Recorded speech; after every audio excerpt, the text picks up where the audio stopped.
काल को देख रहे हैं, जो आगे आने वाले भविष्य और वर्तमान और वो तीनों को मिलाकर बनने वाला एक ब्रिज की तरह है।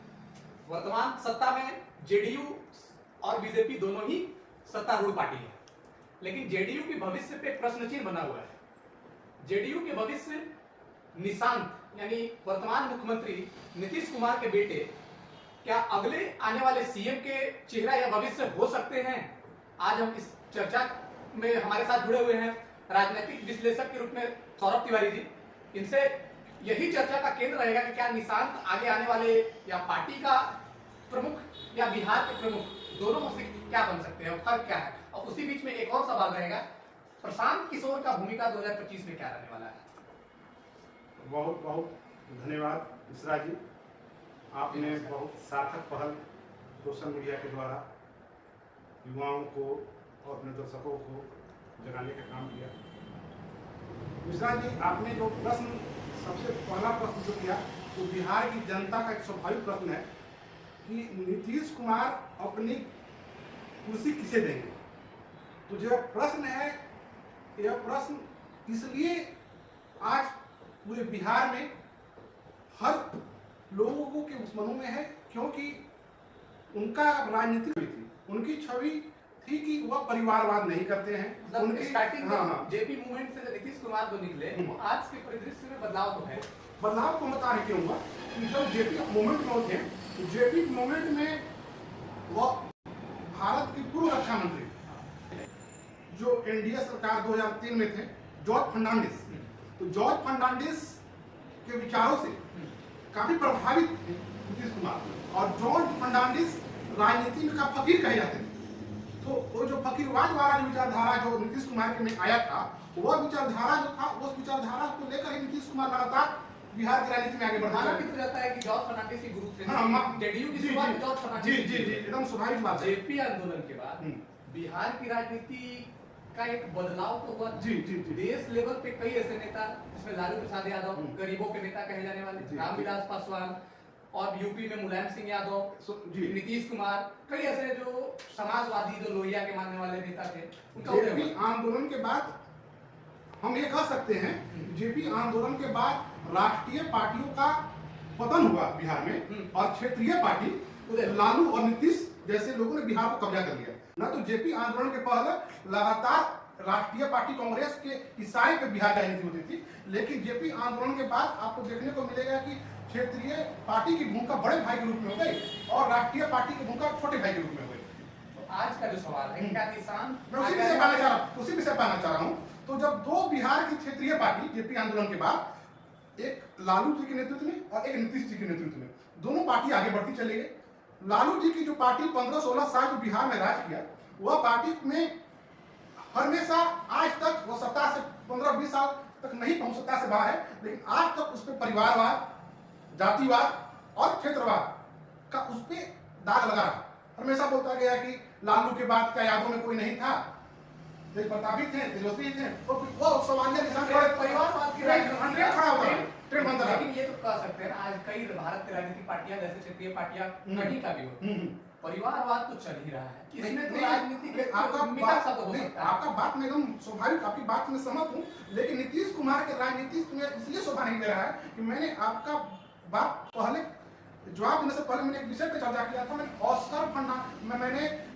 जॉर्ज फर्नांडिस का नाम का जिक्र किया था। तो मैंने जॉर्ज फर्नांडिस का नाम इसलिए जिक्र किया था कि जॉर्ज फर्नांडिस का जो फकीर वाला जो राजनीति था, उस राजनीति से प्रभावित नीतीश कुमार। तो जिस चीज से आप प्रभावित हों और जिस प्रभाव से अपने आप के व्यक्तित्व का निर्माण करें, जैसे आपका व्यक्तित्व किसी विचारधारा से प्रभावित है और उससे आप अगर सत्ता में लगातार आ रहे हैं और वो सत्ता में जब आप लगातार आ रहे हैं उस विचारधारा से प्रभावित होकर, तो उसमें क्या होता है कि जब आप अपने व्यक्तित्व को या अपने स्वार्थ में कहिए या सत्ता का लोभ कहिए, जब आप अपने व्यक्तित्व को बदलते हैं तो पूर्व के दिनों को जनता याद करवाती है। तो यहाँ पे जो नीतीश कुमार ने अपने बेटा, अपने पुत्र को, निशांत को राजनीति में प्रत्यक्ष अप्रत्यक्ष रूप में से 25 में आगमन हो रहा है उनका, और यह कहीं ना कहीं कहा जा सकता है कि जदयू की तरफ से मुख्यमंत्री चेहरा, एनडीए की तरफ से नहीं, मैं यहाँ पे मैं रुक रहा हूँ।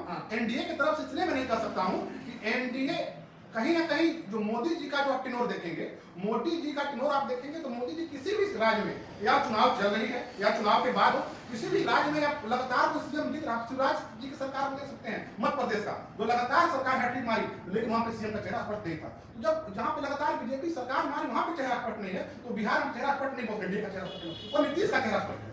मतलब 25 में भी प्रोटेक्टेड नीतीश नीतीश का चेहरा स्पष्ट, लेकिन यहाँ विरोधाभास है। विरोधाभास क्या है कि जदयू के जितने कुंबे थे, जदयू के कुंबे नीतीश कुमार को आगे करना चाहते थे, और नीतीश कुमार के चलते ही बिहार में बीजेपी का एक मजबूत स्तंभ, क्योंकि नीतीश कुमार का जो जातीय समीकरण आपको देखने को मिलेगा, वह जातीय समीकरण कहीं ना कहीं बीजेपी के साथ एक अच्छा जुड़ाव बना रहा है। लेकिन अब यहाँ पे जो निशांत की बात खड़ी हो रही है, तो निशांत के साथ सबसे पहला प्रश्न खड़ा हो जा रहा है कि नीतीश की आप राजनीति को देखेंगे, तो नीतीश की राजनीति को देखेंगे तो नीतीश ने कभी भी किसी भी पार्टी फोरम या किसी भी कार्यक्रम में अपने परिवार का जिक्र नहीं किया। लेकिन निशांत के आने के बाद प्रश्न खड़ा क्या हो जा रहा है कि राजनीति में हमेशा सेकंड लाइन की पॉलिटिक्स होती है। सेकंड लाइन का पॉलिटिक्स मतलब मिश्रा जी आप समझिए, जैसे कि नीतीश के राजनीतिक कैरियर देखिएगा तो नीतीश के राजनीतिक कैरियर में ललन नाम आता है, नीरज सिंह का नाम आता है। इन लोगों का जब नाम आता है, इससे पता चलता है कि अगर आप नीतीश कुमार से नहीं मिल पा रहे हैं किसी कारणवश, तो आप नीरज सिंह से मिल सकते हैं, आप ललन सिंह से मिल सकते हैं। आप देखिए कि जब आरपीएन सिन्हा को हटाया गया इनके मंत्रिमंडल उनके पार्टी से भी छोड़े किसी जो भी काम हो, तो आप देख सकते हैं कि सेकंड लाइन का हो, लेकिन आप सेकंड लाइन के निशान भी रहे। ये भी तो कहा जाता है कि आज नीतीश कुमार को मिलने के लिए लगभग थर्ड लेयर का क्रॉस पार करना होता है। स्वाभाविक तो राजनीतिक जीवन में एक कहीं ना कहीं नीतीश कुमार जैसे छवि के व्यक्ति को दाग लगाती है, क्योंकि नीतीश कुमार राजनीति में अपने नीतिगत फैसला और एक ईमानदार छवि के नाते जाने जाते थे, जिम्मेदार राजनीतिक के रूप में जाने जाते थे, लेकिन उनकी उम्र बढ़ने के साथ साथ मानसिक स्वास्थ्य पर भी प्रभाव दिखता है। आज कहीं ना कहीं राजनीति के गलियारों में ये तो बात स्पष्ट हो चुकी है कि राजनीति में नीतीश कुमार बहुत लंबे समय तक नहीं रह सकते। लेकिन जेडीयू के पास विकल्प या तो तैयार रखा है या आगे आने वाले भविष्य में हो सकता है कि जदयू को मैं बिहार का बिजू दल के अनुसार में देख रहा हूँ। जदयू का मैं भविष्य बिजू दल का भविष्य और जदयू का भविष्य पटनायक का भविष्य समान दिख रहा हूँ, क्योंकि पटनायक ने जो पॉलिटिक्स किया उड़ीसा में, पटनायक जी का जो पॉलिटिक्स आपने देखे उन्हें कभी सेकंड लाइन खड़ा नहीं दिया, और सेकंड लाइन खड़ा नहीं दिया तो पटनायक ने पूर्व में जो उड़ीसा में सरकार बीजेपी क्यों आई कि पटनायक ने अंतिम समय में जैसे होता है अंतिम ओवर में, तो अंतिम ओवर में पटनायक ने एक अपने निजी लोगों को उड़ीसा का था उसको सीएम पर किया, तो काफी देर हो चुकी है। तो उस वहां की जनता, उड़ीसा की जनता ने कहा कि नहीं मैं आपको तो मानता हूं, लेकिन जो आपके द्वारा जो दिया गया है, थोपा गया है उम्मीदवार, उसको नहीं मानता हूं। तो यहाँ बिहार में वही चीज देखने को मिले। नीतीश कुमार के लोगों को बिहार की जनता का ही प्रेम है। अगर आप सीएम की बात करेंगे तो सीएम की अगर आप सर्वे करवाएंगे तो सीएम का सबसे बड़ा चेहरा नीतीश कुमार है, लेकिन वो निशांत को बढ़ा के करेंगे तो मैं नहीं समझता हूँ बिहार में राजनीति में आज के भविष्य में स्पष्ट शब्दों में कर देना चाहता हूँ कि निशांत का कोई भविष्य है।